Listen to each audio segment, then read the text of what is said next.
all-star today. Peter Abaci is our medical director and co-founder of the Bay Area Pain and Wellness Center. He's a contributing expert for WebMD and pain pathways. And I think Peter also writes for Huffington Post. I think I've seen him do that.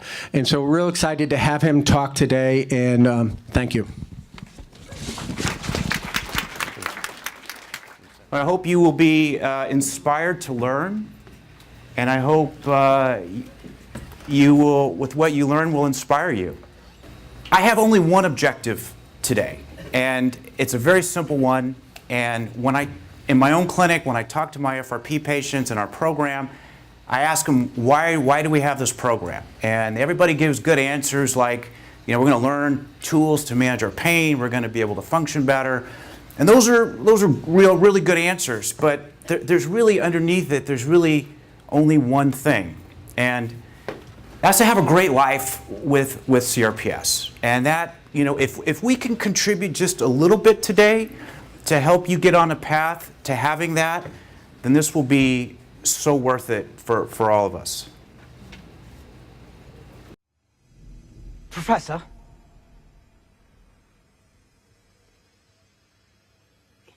Is this all real? Or is it just happening inside my head? Of course it's happening inside your head, Harry. Why should that mean that it's not real?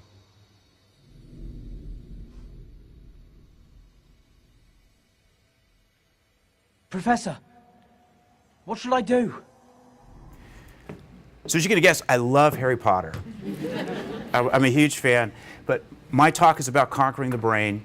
And, the Harry Potter story is really about, conquering the evil demon, and, in his case, Voldemort. But he didn't do it with physical power, really. He really did it with his heart, his mind, and his connections with his friends. So when we sort of approach this brain thing, and I know some of you guys have been to some of the other RSDSA lectures, and I know you guys know a lot about what's going on in the brain, but just to kind of bring it back a little bit, we're really talking about the structure and function of what's going on in our nervous system. So our hardware is our gray matter, our volume, our body of our nerve cells. And then our white matter, that's our cables and cords. That helps everything run well. And the better our cables and cords work, the better our hardware works, and the more effective and efficient we are. And then with CRPS, all of a sudden we start to see significant changes to the structure and the function of our hardware and software. And what happens is that leads to significant changes that we start to experience in our bodies. And then everything starts to change. So learning how to play this game, the brain game, how to win the brain game, how to use the tools, it helps to understand a few basic points. The first being neuroplasticity. The brain is a very dynamic, always evolving, always changing thing. It's never static. It's always growing and evolving depending on what's going on and what we feed it and how we nurture it and how we take care of it. So understanding that as a tool is one of the ways we win the game. The second one is this concept of neurogenesis, the fact that we can create and build new nerve cells to help us in our journey, that we have the power to do that. And interestingly, not only can we do that when we're not well, but we can also do that when we're really old. The power to do that we're seeing exists until the very end of life.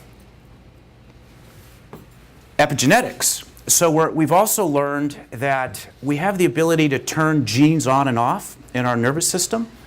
And with chronic pain, with CRPS, we see different genes being expressed in different ways. And so turning on and off what's going on genetically is a way of modifying the experience of pain that we have, whether turning it on or turning it off. And then, when I was little and I was naughty, my grandma would always say, "Peter, you're a rascal." And the glial cells are these cells in our nervous system.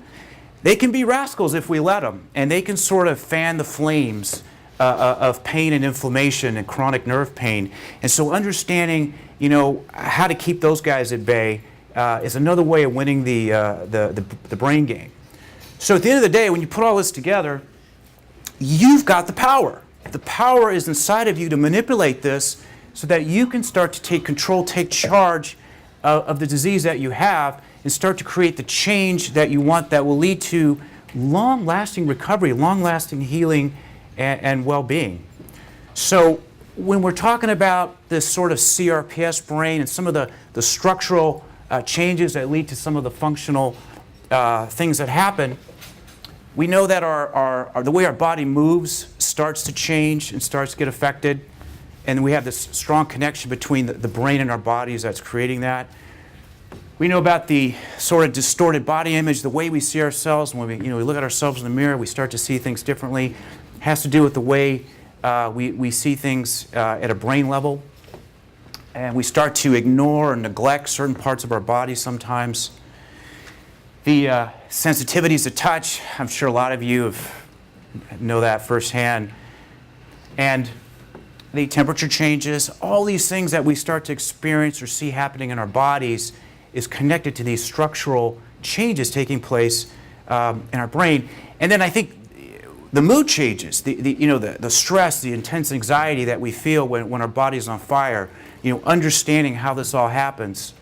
This is sort of the wicked strategy that CRPS tries to do and creates these sort of structural changes that we have to undo so that we heal. So, conquering the pain brain. To win this game, we want to create the structural changes that we want for ourselves, to be the healthier, recovered version of ourselves. And I say use the R's. There are a lot of R's you can think of: remodel, rework, revise, reconfigure. We go on and on and on of how we want to redo ourselves. But really, I think one of the most important ones to keep in mind is the last one, is repetition. When we're talking about creating lasting neuroplastic changes, changing our nervous system, we have to do it over and over again. We can't give up. We have to hang in there. We have to stick in there. And we've learned this from even with stroke patients and stroke recovery and rehabilitation. It takes time. We have to sort of practice and do over and over again. But if we do that, if we hang in there, if we do that, we start to create the change that we want to see.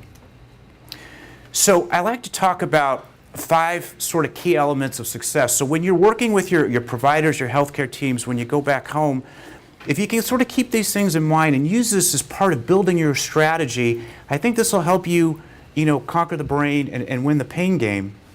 The first one is mobility. So what can take us away more from being mobile than our pain?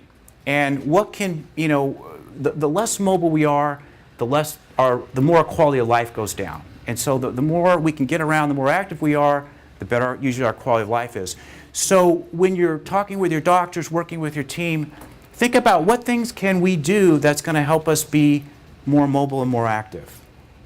Second one is interaction. So we've learned a lot from research that the quality of our social connections and the how well socially connected we are has a lot to do with how happy we are, how long we live, how well we live, how good our health is, our sense of well-being. A lot of it has to do with social connectivity.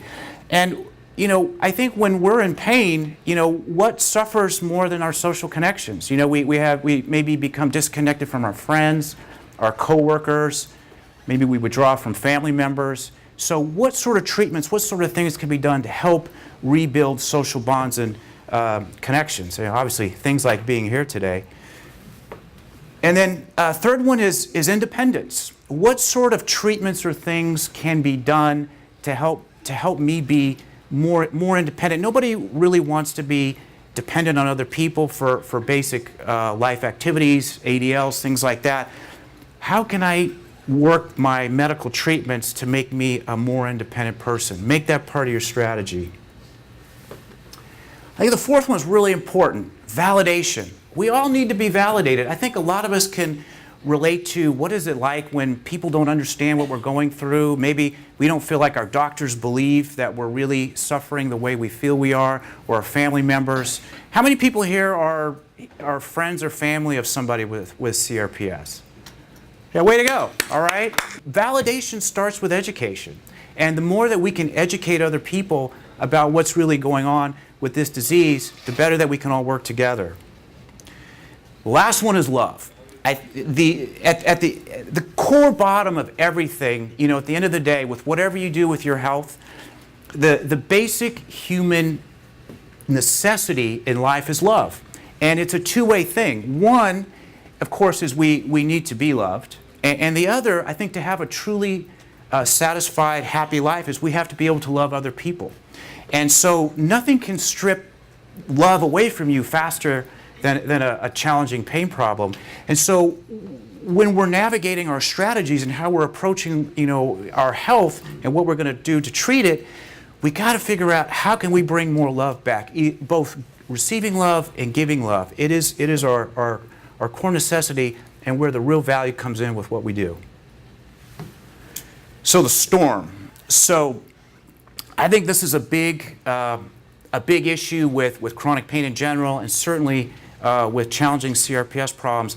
I think the more that we understand pain, the more we understand that trauma is often runs hand in hand many times with an experience of intense ongoing pain. And when we're experiencing trauma, signs of that might be mood swings, flashbacks, panic attacks, nightmares, feeling socially withdrawn or isolated. Those are signs of trauma. And when we talk about the stress response, we talk about the fight or flight. When you're faced with a stressful event, are you going to fight it, take it on, are you going to try to run away? We often, I'm sure you've heard about that. But some people who study trauma also talk about a third response, which is freeze, which is we get stuck and we can't move and we can't do anything because we are so overwhelmed by our feelings of trauma. And when we have that going on, we can't heal, we can't get better, we can't move forward, we can't create the great neuroplastic changes that we want to see for our success. So we have to get unstuck. And to do that, we have to effectively work on the trauma if it's an issue. And I kind of like to describe the three phases of trauma. One is, for some of us, it might be the accident or the injury that happened that maybe created the CRPS. So maybe it was an accident, a work injury, whatever it was. That event can be traumatic, and that trauma experience can live with us hand in hand as we're struggling with the rest of our injury and our health and our pain. The second one is if some of us had a traumatic experience earlier in life of some sort, and we sort of store that away in our brains and our memory, what that was like, and we move on. But then later we start to feel, an injury or a lot of pain. The unraveling of that starts to come out again, and we start to feel these trauma experiences because the seeds were planted maybe in our nervous system many, many years ago. That's potentially the second phase of trauma. And then the third one is, believe it or not, I think just the experience of being in pain for a long time is traumatic. I think it can be traumatic. And, all of a sudden, I see people going from, being a dad and working and taking care of his family to getting injured to 6 months later, not better, and nightmares and mood swings and crying and doesn't know what's going on. I think the experience of pain for an extended period of time can be a traumatic experience and start to create trauma symptoms. So whatever the sources are, it's important that we get a handle on that. And then just sort of looking at the different parts of the neurologic system of the brain, all that are raveled into the trauma experience, and also, very heavily connected to the pain experience. So often an important part of this is calming the storm. There's different ways of doing that. One is through meditation, either still meditation or what I call active meditation that we can do, walking like in a beautiful setting like we're in today. And as we do that, we start to build and boost our gray matter. Our white matter starts to work better for us. We start to see positive brain changes. We start to win the brain game. Breathing exercises, helping calm our neurologic system down. We call the parasympathetic nervous system, which helps relax us, brings our heart rate down, brings our stress levels down. Learning breathing exercises that help us do that helps calm the storm. Art therapy, which you got excited you're going to learn more about today. Research has shown that art therapy can activate this part of our brain called the periaqueductal gray. So that's a part of our brain, kind of a descending area that sends sort of pain relief messages down to our body. So that's pretty cool. Who doesn't want a good periaqueductal gray? I know I do. So we're going to learn more about that, which is exciting. Yoga. We see, research is starting to show some really interesting positive neuroplastic changes with yoga and trauma. I like to think of yoga as therapy, not exercise. And if we approach it that way, I think we can get a lot out of it. EMDR, eye movement desensitization, and reprocessing. This is another cool, interesting way of treating trauma symptoms. There might be some practitioners here today that you might even get to talk to who have expertise in that. Okay, another bad egg is these harmful thoughts that we start to get. And we talked about the genetic changes and the environment that we're in and how that leads to more pain, and how we feed our brain leads to how we end up feeling. And sometimes the thoughts that we have can create this sort of toxic environment, and then that can lead us down a place where we don't want to be, which is in more pain and suffering more. So I like to say big three harmful thoughts that we have to kind of be on the lookout for and work on.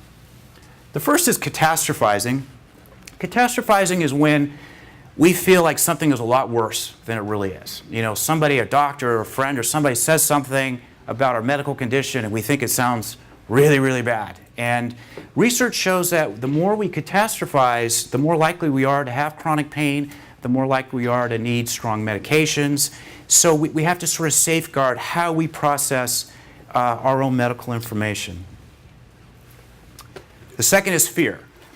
And pain plays this fear game with us. And I like to say that our fear is our sort of wicked, evil stepmother in our pain stories. And it's what keeps us in a box, holds us back. And understanding the unhealthy fears versus the healthy fears in our lives is really a key process in overcoming and conquering pain. There's a concept in pain management we use called fear avoidance. You're going to hear more about that today. And then the third one is our anger. And anger. If you're really angry, can you be happy at the same time? No. Can you love other people and experience love if you're really angry? You really can't. And anger seems to have a way of just overwhelming us when we let it. And when that happens, we are brought back to that sort of place of freeze where we can't go forward, we can't get better. So then we fight this with our healing thoughts. The first one is acceptance, and acceptance is not giving up. Acceptance is actually overcoming and winning this battle. But it's recognizing that we have a problem, that we're going to keep it in a box, and that we're going to live our lives in a successful way with whatever our challenges are. Gratitude. So I like this quote. Gratitude heals, it energizes, and it transforms lives. And that's from famous gratitude researcher. And actually, research shows a lot of health benefits from gratitude exercises. And then the other one is compassion, responding to the needs of others. And also some positive health research done on compassion exercises. Improves our heart health, makes our relationships better, we live longer, it's all good. And there's different ways, gratitude, compassion don't just necessarily happen. Sometimes we have to be proactive to bring that into our lives. There's different ways of doing that. You can do gratitude journaling. You can write down a few things every day that you feel grateful for. We see positive effects of that. And then with compassion, you can count kindness. You can write down acts of kindness that maybe happen in your day. And as you start to think about these things, you start to be more proactive about bringing more and more of that into your life. And research seems to show it works. Another really good one to winning this sort of pain-brain game is exercise. And you're going to hear a lot more about that later as well. But we've learned that exercise has a very powerful effect on how we function neurologically and in our brains.